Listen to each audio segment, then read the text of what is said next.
শীতের আমেজ শেষ হওয়ার আগে আগে আপনারা যদি পিঠাপুলিগুলো তৈরি করে না খান তাহলে পুরোটাই মিস হয়ে যাবে। আসসালামু আলাইকুম এভরিওয়ান, ওয়েলকাম টু কোহিনুস কিচেন। আজকে আমি তৈরি করব খুবই সহজ 4টি পিঠা রেসিপি। আজকে তৈরি করব বাপা পিঠা, দুধ চিতই পিঠা এবং নারিকেলের পুর বড়া, পুলি পিঠা এবং লাল বাপা পিঠা। প্রতিটা রেসিপি যদি সেম টু সেম ফলো করে তৈরি করেন, আশা করছি আপনাদের একটা রেসিপিও বিফলে যাবে না, একদম আমার মতো পারফেক্ট হবে। তো আশা করছি প্রত্যেকটা রেসিপি আপনাদের কাছে অনেক বেশি ভালো লাগবে। আলাদা আলাদা করে আপনাদেরকে রেসিপি খুঁজতে হবে না, একটি ভিডিওতে পেয়ে যাচ্ছেন 4টি ভিন্ন স্বাদের পিঠা রেসিপি। তাহলে চলুন কথা না বাড়িয়ে চলে যাচ্ছি মূল রেসিপিতে। প্রথমে আমি দুধ চিতই পিঠাটা তৈরি করে নিব। একটা মিক্সিং বলে আমি এখানে নিয়ে নিচ্ছি 3 কাপ শুকনো চালের গুঁড়া। এই শুকনো চালের গুঁড়াগুলো আমার বাসায় তৈরি করা, আপনারা চাইলে বাজারে কেনা শুকনো চালের গুঁড়াও ব্যবহার করতে পারেন। স্বাদ অনুযায়ী দিয়ে দিচ্ছি লবণ আর হাফ কাপ পরিমাণ দিয়ে দিলাম ময়দা। ময়দাটা অবশ্যই দিবেন, এতে করে চিতই পিঠাগুলোকে অনেক বেশি সফট করবে। সব কিছুকে একসঙ্গে খুব ভালোভাবে মিশিয়ে নিয়েছি। এবার এখানে আমি নিয়ে নিচ্ছি কুসুম গরম পানি। একটা আঙ্গুল ডুবিয়ে পানির মধ্যে তাপটা সহ্য করার মতো এরকম কুসুম গরম পানি নিয়ে নেবেন। আর একটু একটু করে আমি পানি দিব আর একটা ডো তৈরি করে নিব। প্রথমে একসাথে অনেক বেশি পানি দিয়ে দিবেন না, এতে করে ডোটা পাতলা হয়ে যাবে। প্রথমে পানি বেশি দিবেন না, অল্প অল্প করে পানি দিয়ে এরকম একটা থকথকে ডো তৈরি করে নিয়ে এটাকে খুব ভালোভাবে 10 মিনিটের মতো মথে নিতে হবে। আসলে এটা অনেক সময় সাপেক্ষর ব্যাপার। আপনাদের হাতের কাছে যদি সময় না থাকে আপনারা হ্যান্ড ব্লেন্ডার বা জগ ব্লেন্ডারও ব্যবহার করতে পারেন। 5 মিনিটের মতো এরকম ডোটাকে মথে নিলে এরকম একটা আঠালো ভাব তৈরি হবে। তো যেহেতু আমাদের হাতে এত সময় নেই আর এটা হাতও ব্যথা করে, এই জন্য আমি একটা হ্যান্ড ব্লেন্ডার দিয়ে এটাকে 3 থেকে 4 মিনিট ব্লেন্ড করে নিব। এবার আমি 3 থেকে 4 মিনিট এটাকে ব্লেন্ড করে নিয়েছি আর অল্প একটু পানি দিয়ে দিচ্ছি, যেহেতু এটা অনেক বেশি থকথকে একটা ব্যাটার। অল্প একটু পানি দিয়ে ব্লেন্ড করে নিলে আঠালো একটা ভাব চলে আসবে আর ব্যাটারটাও অনেকটাই পাতলা হয়ে যাবে। দেখতেই পাচ্ছেন এটা অনেকটাই কিন্তু পাতলা হয়ে গিয়েছে আর এটা ব্লেন্ড করা হয়ে গিয়েছে। এবার আমি ব্যাটারের কনসিস্টেন্সিটা দেখিয়ে দিচ্ছি। এটা কিন্তু অনেকটাই ঘন আছে, এরকম ঘন ব্যাটার দিয়ে কিন্তু পারফেক্ট চিতই পিঠা হবে না। চিতই পিঠা তৈরি করার জন্য আমাদেরকে একটা পাতলা ব্যাটার তৈরি করে নিতে হবে, ঘন ব্যাটার দিয়ে কখনোই চিতই পিঠা হয় না। আমি আরও একটু পানি দিয়ে ব্যাটারটাকে পাতলা করে নিয়েছি আর নিশ্চয়ই দেখে বুঝতে পারছেন চিতই পিঠার ব্যাটারটা কিরকম পাতলা হবে। এবার এখানে 1/4 কাপ দিয়ে দিচ্ছি ফ্রেশ নারকেল কোড়ানো। এরকম দুধ চিতই পিঠার মধ্যে নারকেল কোড়ানোটা দিলে খেতে খুবই ভালো লাগে। আপনারা দিতে না চাইলে স্কিপ করতে পারবেন। এটাকে এখন আধা ঘন্টার জন্য এক সাইডে রেখে দিচ্ছি। চিতই পিঠা ভিজানোর জন্য দুধটাকে রেডি করে নিতে হবে। তার জন্য একটা পাত্রে আমি এখানে 1 লিটার লিকুইড দুধ দিয়ে দিয়েছি। 1 চিমটির মতো লবণ দিয়ে দিলাম। মিষ্টি খাবারে যদি আপনারা লবণ পছন্দ না করেন স্কিপ করতে পারেন। দুধটা হালকা একটু গরম হয়ে আসলে 2 টেবিল চামচ পরিমাণ এখানে দিয়ে দিচ্ছি গুঁড়া দুধ। গুঁড়া দুধটা দিলে দুধটাকে অনেকক্ষণ সময় ধরে জাল করতে হবে না। আর যেহেতু এখানে লিকুইড দুধটা ফুল ক্রিম আছে তার জন্য আর এত বেশি গুঁড়া দুধও দিতে হবে না।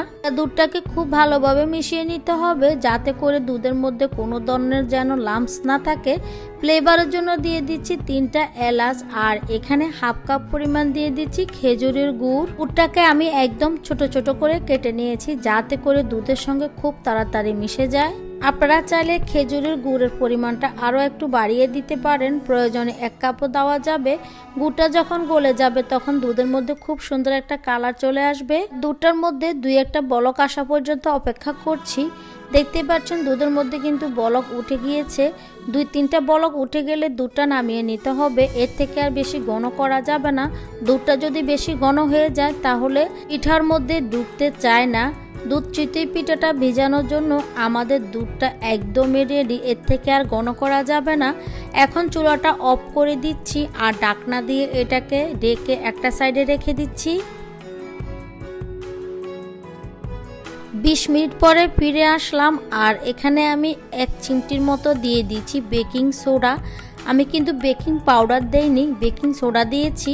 বেকিং সোডাটাকে দিয়ে আবারও নেড়েচেড়ে খুব ভালোভাবে মিশিয়ে নিয়েছি। বেকিং সোডাটা পিঠা বানানোর আগ মুহূর্তে দিতে হবে। এদিকে আমি চুলায় আগের থেকে একটা শাঁস বসিয়ে রেখেছি আর এখানে তেল পানি মিশিয়ে নিয়েছি। এখন শাঁসটার মধ্যে আমি তেল পানিটা ব্রাশ করে দিচ্ছি। দেখতেই পাচ্ছেন শাঁসটাকে একদমই খুব ভালোভাবে কিন্তু হিট করে নিতে হবে। আর চুলার হিটটা একদম বাড়িয়ে কিন্তু এটাকে আধা ঘন্টার জন্য আগে বসিয়ে এভাবে গরম করে নিতে হবে। এখন একটা টিস্যু দিয়ে এক্সট্রা তেল পানিগুলোকে মুছে নিতে হবে। আর এই তেল পানিটা দিলে পিঠাগুলো খুব ইজিলি ভাবে উঠে যাবে।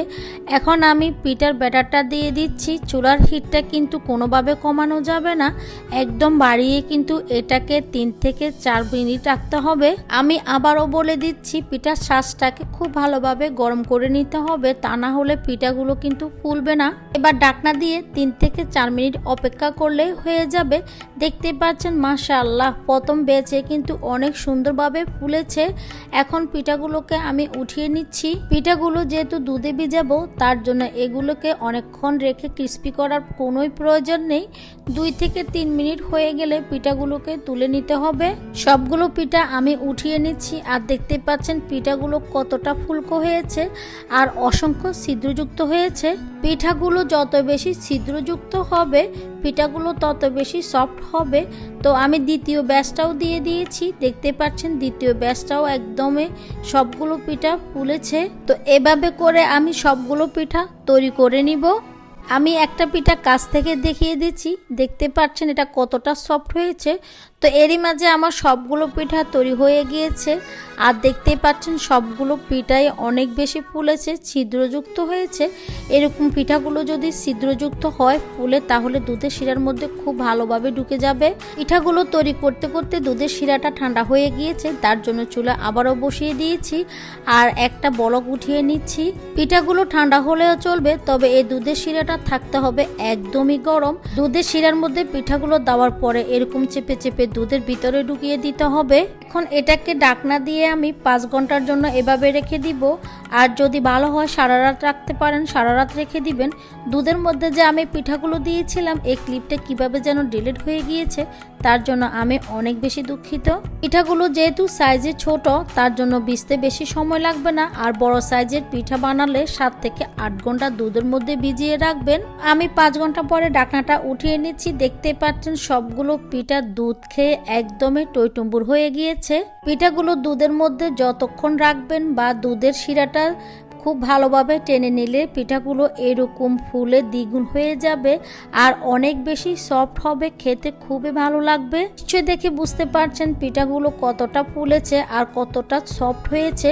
পিঠাগুলো দুধে ভিজানোর পরে যদি এরকম ফুলে টইটুম্বুর হয়ে থাকে তাহলে বুঝবেন পিঠাগুলো খুব ভালোভাবে দুধের শিরাটা টেনে নিয়েছে। একটা পিঠা আমি ভেঙে শেয়ার করছি। পিঠাটা দেখে নিশ্চয়ই বুঝতে পারছেন পিঠাটা কতটা সফট হয়েছে আর লোভনীয় হয়েছে। এবার তৈরি করব খুবই মজাদার, খুবই লোভনীয় একটা পিঠা, ভাপা পিঠা। এই পিঠাটা আমার খুবই পছন্দ, আশা করছি আপনাদের কাছেও খুব ভালো লাগবে। প্রথমে একটা মিক্সিং বলে আমি এখানে 3 কাপ নিয়ে নিয়েছি ভেজা চালের গুঁড়া। এই গুঁড়াগুলো আমার বাসায় তৈরি করা। আপনারা চাইলে বাইরে থেকে কেনা চালের গুঁড়া দিয়েও ভাপা পিঠা তৈরি করে নিতে পারেন। আপনারা চাইলে শুকনো চালের গুঁড়া দিয়েও পিঠাগুলো তৈরি করে নিতে পারেন। এবার এখানে আমি 1/2 চা চামচ দিয়ে দিচ্ছি লবণ। লবণটাকে আমি গুঁড়ির সঙ্গে মিশিয়ে নিচ্ছি। আপনারা যদি এভাবে লবণ দিতে না চান সেক্ষেত্রে পানিতেও কিন্তু লবণটা মিশিয়ে নিতে পারেন। এবার এখানে আমি 1 কাপ পরিমাণ নিয়ে নিয়েছি কুসুম গরম পানি। অবশ্যই পিঠা তৈরি করার জন্য হালকা কুসুম গরম পানি নিতে হবে। এরপর পানিটাকে আমি অল্প অল্প করে দিব আর মেশাতে থাকবো। অল্প অল্প করে পানি দিয়ে কিন্তু এই গুঁড়াটাকে রেডি করে নিতে হবে। একসাথে অনেক বেশি পানি দিতে যাবেন না, অল্প অল্প করে পানি দিয়ে কিন্তু গুঁড়াটা রেডি করে নেবেন। তো আমি অনেকটাই পানি দিয়ে দিয়েছি আর গুঁড়াটাও আমার রেডি হয়ে গিয়েছে। আর একটু পরপর চেক করে নিতে হবে পানির পরিমাণটা ঠিক আছে কিনা। বাপা পিঠা তৈরি করার জন্য কিন্তু একদম পারফেক্টভাবে গুঁড়িটাকে রেডি করে নিতে হবে। এবার কিছুটা পরিমাণে চালের গুঁড়া হাতে নিয়ে এভাবে মুঠ করলে দলা হয়ে যাবে, আর ভেঙে ফেললে কিন্তু এটা গুড়গুড়িয়ে পড়ে যাচ্ছে না, একটু দলা দলা হয়ে পড়ে যাচ্ছে। বুঝতে হবে চালের গুঁড়াটা একদম ঠিকঠাক হয়েছে। এবার এটাকে ডেকে আমি 20 মিনিটের জন্য রেখে দিচ্ছি। 20 মিনিট পরে আমি ঢাকনাটা তুলে নিচ্ছি আর দেখিয়ে দিচ্ছি এটা অনেকটাই কিন্তু জর্জরে হয়ে গিয়েছে। এভাবে যদি চালের গুঁড়াটাকে মেখে রেখে দেওয়া যায় তাহলে কিন্তু খুব ভালো হয়, আর চালের গুঁড়াটাও ভিজতে পারে, আর পিঠাগুলো কিন্তু অনেক বেশি সফট হয়। এবার একটা চালনিতে আমি এগুলোকে চেলে নিচ্ছি। যদি আপনারা বড় দানার পিঠা খেতে চান বড় ছিদ্রযুক্ত চালনি নিবেন, যদি এরকম মিহি পিঠা খেতে চান তাহলে ছোট ছিদ্রযুক্ত চালনি নিবেন। তো আমি যেহেতু মিহি দানার পিঠা বানাবো তার জন্য এরকম চালনিতে আমি সবগুলো গুঁড়ি চেলে নিব। তো এভাবে করে আমি সবগুলো চেলে নিয়েছি, আর পানি মেশানোর পরে চালের গুঁড়াগুলো দলা দলা ছিল, চেলে নেওয়ার পরে এরকম জর্জরে হয়ে গিয়েছে। এবার এটাকে আমি একটা সাইডে রেখে দিচ্ছি। অন্য একটা পাত্রের মধ্যে আমি পর্যাপ্ত পরিমাণে পানি নিয়ে নিয়েছি, এরকম একটা সুতি কাপড় নিয়ে নিয়েছি। এখন পানির মধ্যে এটাকে ডুবিয়ে নিংড়িয়ে নিচ্ছি। আপনারা চাইলে আপনাদের হাতের কাছে যে কোনো নেট বা মশারি কাপড় দিয়েও পিঠাগুলো তৈরি করে নিতে পারেন। এখন এটাকে আমি নিংড়িয়ে একটা পাশে রেখে দিব। আমি 2 টুকরো কাপড় নিয়েছি, আর চলে যাচ্ছি আমি পিঠাগুলো সাজাতে। এখানে আমি খেজুরের গুড় আর নারকেল নিয়ে নিয়েছি, আর পিঠা বানানোর জন্য এরকম পিঠার একটা শাঁস নিয়ে নিয়েছি। এরকম পিঠার শাঁস আমাদের বাসায় সবার কাছেই আছে। প্রথমে শাঁসটাকে আমি শুকনো চালের গুঁড়া দিয়ে একটু মুছে নিয়েছি। এবার প্রথমে কিছুটা পরিমাণে আমি চালের গুঁড়া দিয়ে দিচ্ছি, আর চারপাশে এভাবে একটা আঙ্গুল দিয়ে ছড়িয়ে দিয়েছি। এবার দিয়ে দিচ্ছি কুচি করে রাখা খেজুরের গুড় আর নারকেল। গুড় আর নারকেল পছন্দ মতো দেওয়া যাবে, তবে অতিরিক্ত দিয়ে দিলে কিন্তু পিঠাগুলো পেটে যেতে পারে। এবার উপরে আবারও চালের গুঁড়া দিয়ে নারকেল আর গুড়টাকে ডেকে দিতে হবে। চালের গুঁড়োটা দেওয়ার পরে একদমই কিন্তু আলতো হাতে এটাকে চেপে দিতে হবে, অনেক জোরে কিন্তু চাপা যাবে না, এতে করে পিঠাগুলো ভেঙে যেতে পারে। আমি 1 লেয়ারে করে পিঠাগুলো সাজিয়ে নিচ্ছি। আপনারা চাইলে 2 লেয়ারে দিয়েও পিঠাগুলো সাজিয়ে নিতে পারেন। আসলে এটা যার যার ইচ্ছে মতো বা পছন্দ মতো যে যেরকম খাবেন ওইভাবে পিঠাগুলো সাজিয়ে নেবেন। ভালো চালের গুঁড়া পানির পরিমাণ ঠিক থাকার পরও পিঠা ভেঙে যাবার আর একটা কারণ হচ্ছে পিঠা সাজানোর সময় অনেক বেশি চেপে চেপে প্রেস করে করে পিঠা সাজানো হয়, তাই একদমই এরকম করা যাবে না। চালের গুঁড়াটাকে আঙ্গুলের সাহায্যে ফেলে দিতে হবে। আমি আরও একটা সাজিয়ে দেখিয়ে দিচ্ছি। আপনি যদি একদম সেমভাবে যদি সেম রেসিপি ফলো করেন তাহলে আপনার বাপা পিঠাগুলো একদম পারফেক্ট হবে, একটা পিঠাও কিন্তু ভেঙে যাবে না বা ফেটে যাবে না।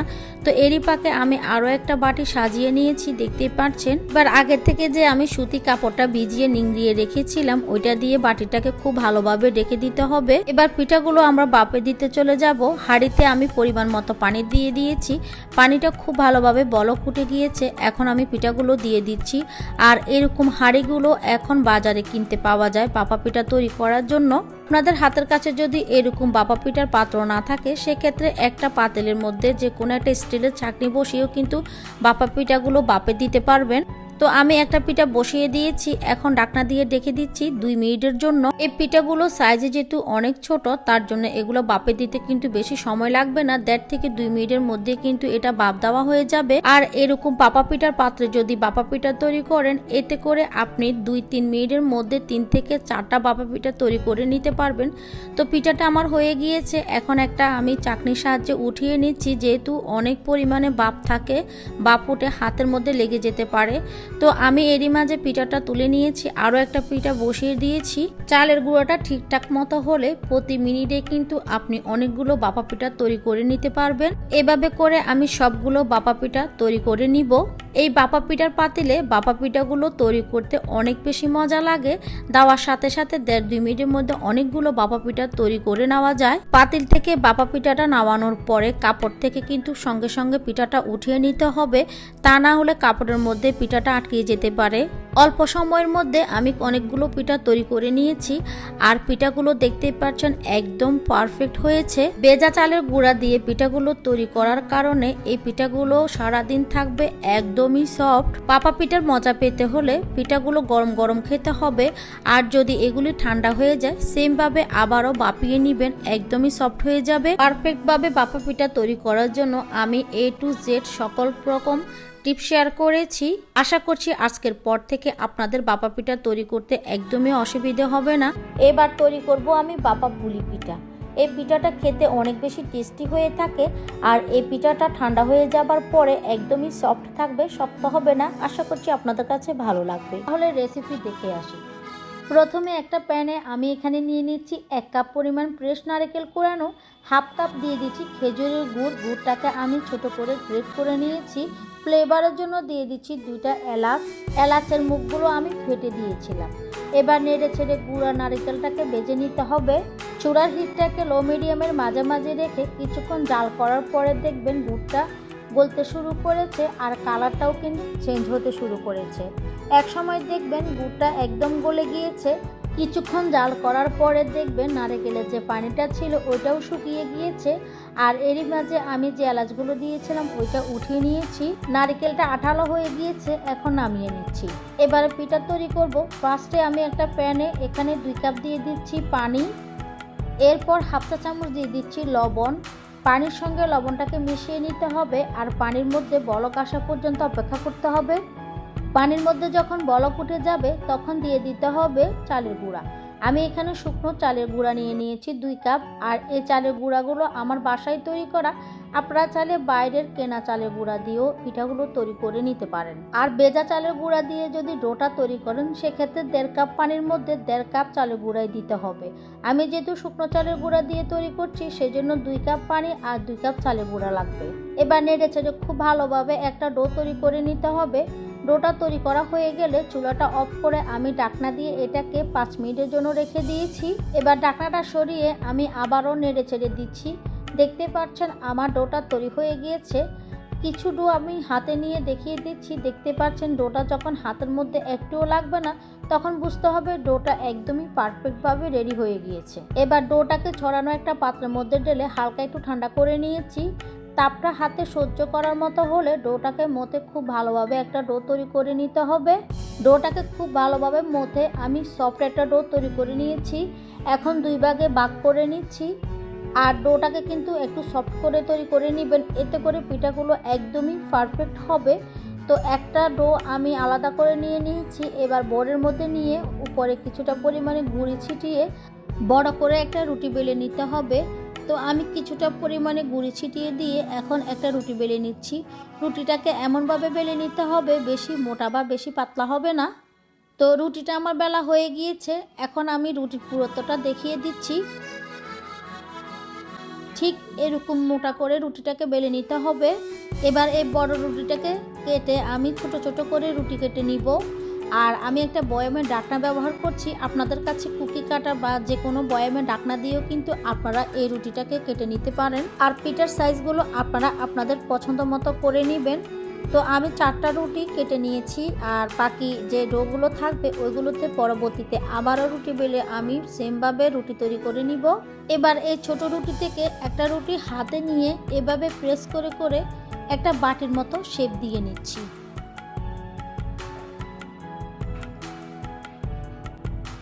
বাটির মতো শেপ দেওয়া হয়ে গেলে এখন আগের থেকে যে আমরা নারকেলের পুরটা রেডি করে রেখেছিলাম পরিমাণ মতো রুটির মাঝখানে দিয়ে সাইডগুলোকে বন্ধ করে দিতে হবে। আর সাইডগুলোকে এভাবে হাত দিয়ে ডলে ডলে পাতলা করে নিতে হবে। আর নারকেলের পুরটা কিন্তু বেশি পরিমাণে দেওয়া যাবে না, এতে করে বাপে দেওয়ার সময় কিন্তু এটা ফেটে যেতে পারে। এবার আপনারা চাইলে পিঠাগুলো এমনিতেও বাপে দিতে পারবেন, তবে পুলি পিঠার যেহেতু নিজস্ব একটা ডিজাইন আছে তো আমি সেই ডিজাইনটা করে নিচ্ছি। আর ডিজাইনটা তৈরি করা একদমই সহজ, আপনারা নিশ্চয়ই দেখে বুঝতে পারছেন আমি কিভাবে তৈরি করে নিয়েছি। তো আমি সবগুলো পুলি পিঠা তৈরি করে নিয়েছি। এবার এগুলোকে আমি বাপে দিতে চলে যাব। এবার চুলায় একটা স্টিমার বসিয়ে দিয়েছি। একে একে পিঠাগুলো দিয়ে দিচ্ছি। পরিমাণ মতো পিঠা দিয়ে দিয়েছি। এবার আমি এটাকে ঢাকনা দিয়ে প্রায় 10 থেকে 12 মিনিট বাপিয়ে নিব। 10 থেকে 12 মিনিটের মধ্যে পিঠাগুলো খুব সুন্দরভাবে কুক হয়ে যাবে। এর থেকে বেশি সময় আর লাগবে না। দেখতেই পাচ্ছেন পিঠাগুলো খুব সুন্দরভাবে হয়ে গিয়েছে। পিঠাগুলোকে আমি স্টিমার থেকে উঠিয়ে নিয়েছি। আর দেখতেই পাচ্ছেন পিঠাগুলো কত সুন্দর হয়েছে, একটা পিঠাও কিন্তু ভেঙে যায়নি।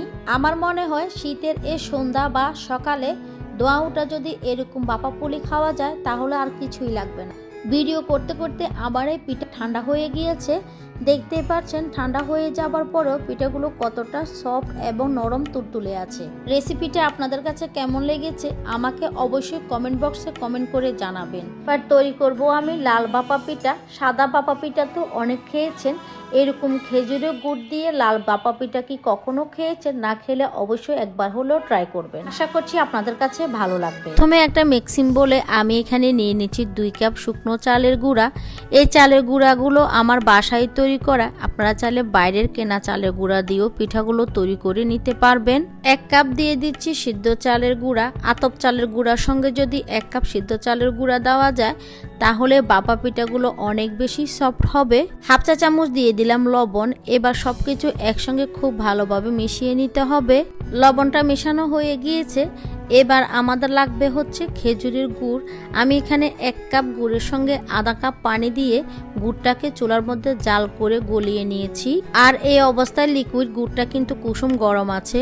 এবার অল্প অল্প করে লিকুইড গুড়টা আমি দিব আর মেশাতে থাকবো। সাদা ভাপা পিঠাটা আমরা যেভাবে তৈরি করে চালের গুঁড়োটা রেডি করে থাকি ওইভাবে কিন্তু লাল ভাপা পিঠাটাও সেভাবেই তৈরি করে নিতে হবে। তবে এখানে পানির পরিবর্তে লিকুইড গুড় দিয়েই কিন্তু এই পিঠার গুঁড়িটাকে রেডি করে নিতে হবে। পিঠার এই গুঁড়িটাকে যদি পারফেক্টভাবে রেডি করা হয় তাহলে একটা পিঠাও ভেঙে যাবে না বা ফেটে যাবে না। এবার আমি এগুলোকে চেক করে নিচ্ছি। দেখতে পাচ্ছেন এভাবে মোট করলে যখন দলা হয়ে যাবে আবার ভেঙে ফেললে গুড় গুড়িয়ে ভেঙে যাবে। ভাপা পিঠার জন্য চালের গুঁড়োটাকে এভাবেই রেডি করে নিতে হবে। তো আমার এটা রেডি হয়ে গিয়েছে। এবার এগুলোকে একটা চালনিতে চেলে নিতে হবে। এবার এরকম একটা চালনির মধ্যে এগুলোকে চেলে নিতে হবে। আপনারা যদি এরকম চালনির মধ্যে চালতে না চান সেক্ষেত্রে মোটা দানাযুক্ত চালনির মধ্যেও চালতে পারবেন, তবে দানাগুলো অনেক বেশি মোটা হয়ে যাবে। সাধারণত ভাপা পিঠার দানাগুলো একদম ছোট ছোট মিহি থাকে। এরকম একটা চালনির মধ্যে যদি চেলে নেন তাহলে কিন্তু খুব ভালো হয়। তো আমি এভাবে করে সবগুলো গুঁড়ি চেলে নিব।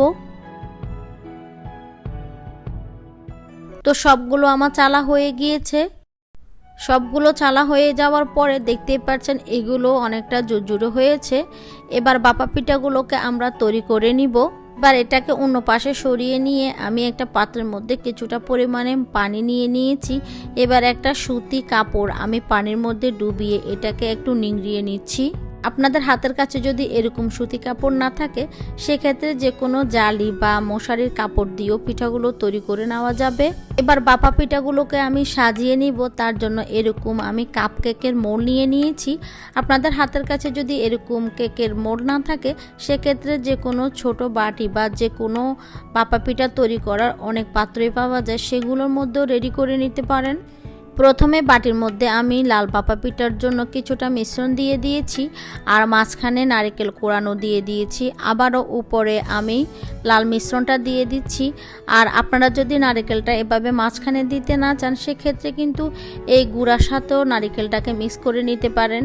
মাঝখানের লেয়ারে কিন্তু নারকেল দিলেও খেতে ভালো লাগে, আবার এই গুড়ির সাথেও কিন্তু নারকেলটা মিশিয়ে খেতেও ভালো লাগে। তা আমি যেহেতু মাঝখানে লেয়ারে নারকেল দিয়েছি সেজন্য আর উপরে দিব না। উপরে চাইলে এরকম উপরে কিশমিশ দিয়ে দিতে পারেন বা নারকেল কোড়ানোও দিতে পারেন। আবার এটার সঙ্গে মাঝখানে লেয়ারে চাইলে খেজুর গুড়টাও দিতে পারেন। আসলে এটা যার যার ইচ্ছের উপরে বা যে যেরকম খেতে পছন্দ করে। আর এগুলোকে একদমই চেপে চেপে কিন্তু বসানো যাবে না, হালকা হাতে একটু প্রেস করে করে এগুলোকে বসিয়ে নিতে হবে। আর এগুলোকে কোনোভাবে চেপে চেপে বসানো যাবে না, হালকা হাতে একটু প্রেস করে করে বসাতে হবে। বাটিটার যখন সাজানো হয়ে যাবে তখন আগে থেকে যে সুতি কাপড়টা আমি ভিজিয়ে নিংড়িয়ে রেখেছিলাম ওইটা দিয়ে খুব ভালোভাবে বাটিটাকে ডেকে দিতে হবে। ওই বাটিটা সাজানোর পরে আমি আরো একটা বাটি সাজিয়ে নিয়েছি, দেখতেই পাচ্ছেন। তো প্রতিটা বাটি আমি এভাবে সাজিয়ে ভাপা পিঠাগুলো তৈরি করব। এবার আমি ভাপা পিঠাগুলোকে ভাপ দিতে চলে যাব। এই বাটিটাকেও আমি সুতি নিংড়ানো কাপড় দিয়ে ঢেকে দিব। এবার চুলায় আমি পর্যাপ্ত পরিমাণে পানি দিয়ে দিয়েছি। পানিটা যখন একদম বলক ফুটে যাবে তখন ভাপা পিঠাগুলো দিয়ে দিতে হবে। তো আমি একসাথে 2টা ভাপা পিঠা দিয়ে দিয়েছি। আর আজকের ভাপা পিঠাগুলো আমি একটা রাইস কুকারের এরকম ছিদ্রযুক্ত যে স্ট্যান্ডটা আছে ওইটার মধ্যেই স্টিম করে নিচ্ছি। আপনাদের হাতের কাছে যদি এরকম স্টিমার না থাকে বা রাইস কুকার না থাকে সেক্ষেত্রে স্টিলের জাজরিতেও কিন্তু ভাপা পিঠাগুলো তৈরি করে নিতে পারবেন। তো আমার বাপা পিঠাগুলো হয়ে গিয়েছে। এগুলো সাইজে যেহেতু একদমই ছোট ছোট করে তৈরি করেছি, তার জন্য এগুলি ভাপ দিতে কিন্তু বেশি সময় লাগবে না। আমার পিঠাগুলো হতে 1.5 থেকে 2 মিনিট সময় লেগেছে। আর আপনারা চাইলে এখানে 3টা বা 4টা একসাথে দিয়েও তৈরি করে নিতে পারবেন। তো এরই মাঝে আমি অনেকগুলো পিঠা তৈরি করে নিয়েছি। আর দেখতেই পাচ্ছেন প্রতিটা পিঠা একদমই সফট, একদমই পারফেক্ট হয়েছে।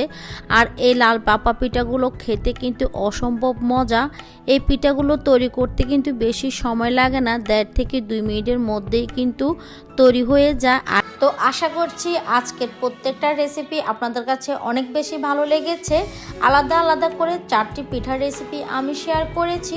ইনশাল্লাহ অবশ্যই বাসায় এটা ট্রাই করবেন। সবাই অনেক বেশি ভালো থাকবেন, সুস্থ থাকবেন, সবাই সবার জন্য দোয়া করবেন। তাহলে আজকের মতো এখানেই বিদায় নিয়ে নিচ্ছি। আল্লাহ হাফেজ।